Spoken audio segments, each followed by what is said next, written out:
ప్రయత్నించు, నీ ప్రతిదీ నీ సొంతమవుతుంది. ప్రయత్నించనిది నీకు ఏది సొంతం కాదు. నిన్ను పిచ్చోడు అనుకుంటారు ఈ జనాలు. మిత్రమా, నీ గమ్యస్థానం చేరే వరకు ఆగకు. ఓటమిలోనే గెలుపు ఉంది. నిన్ను ఎవరైనా అవమానించారంటే నీలో ఏదో లోపం ఉందని తెలుసుకో మిత్రమా.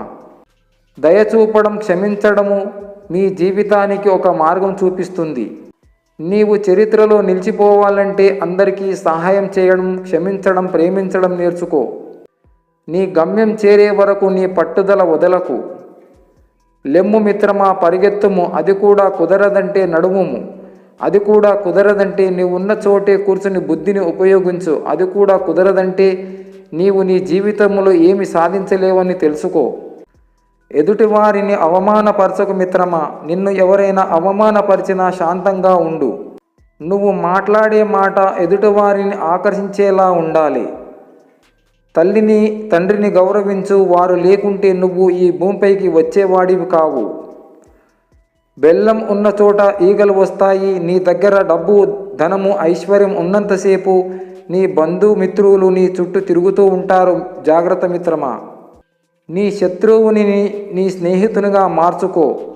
నీ పక్కవాడిని ప్రేమించు, వాడు కూడా వాని పక్కవాడిని ప్రేమిస్తాడు.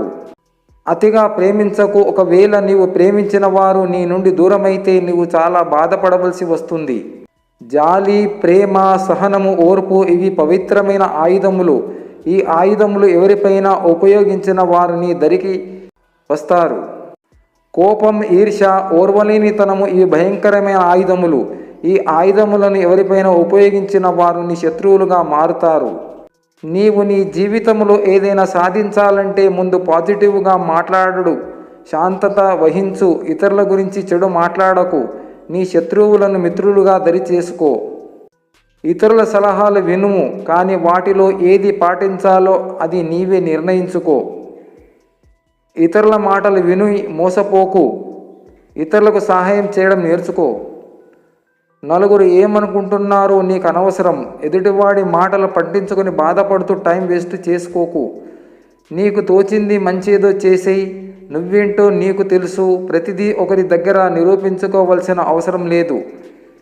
చెప్పేటోడు చేరదీస్తాడా, అనేటోడు ఆదుకుంటాడా, వినేటోడు విలువిస్తాడా? ఎవడు ఎవడికి ఏం చెయ్యడు, చేసినట్లు నటిస్తారంతే. నమ్మకం, విశ్వాసం ఇది పవిత్రమైన ఆయుధములు. ఎల్లప్పుడూ పాజిటివ్గా ఉండు, పాజిటివ్గా మాట్లాడు. అప్పుడే నీవు నీ జీవితంలో దేనినైనా పొందగలవు. కాశీ వెళ్ళినప్పుడు మనకి ఇష్టమైన కాయను, పండును విడిచిపెట్టి రావాలంటారు. ఆ మేరకు మనకిష్టమైన ఏదో ఫలాన్ని, ఏదో ఒక కాయను వదిలేసి వస్తుంటాం. ఆ తర్వాత నుండి వాటిని తినడం మానేస్తాం. పైగా నేను జామ పండు తిననండి, కాశీలో ఎప్పుడో వదిలేశాను. నేను కాకరకాయ తిననండి, కాశీలో వదిలేశానని చెప్పుకుంటాం అమాయకంగా. కానీ నిజానికి పెద్దలు వదలమన్నది కాయాపేక్ష, ఫలాపేక్ష. అంతేగాని వదులుకోవడం అంటే తినే కాయలు, ఫలాలు వదిలేయటం కాదు. కాయాపేక్ష అంటే దేహం పట్ల ప్రేమ ప్రతి వ్యక్తికి ఉంటుంది. శరీరం పట్ల అపేక్ష ఉంటుంది, అది వదిలేయమని.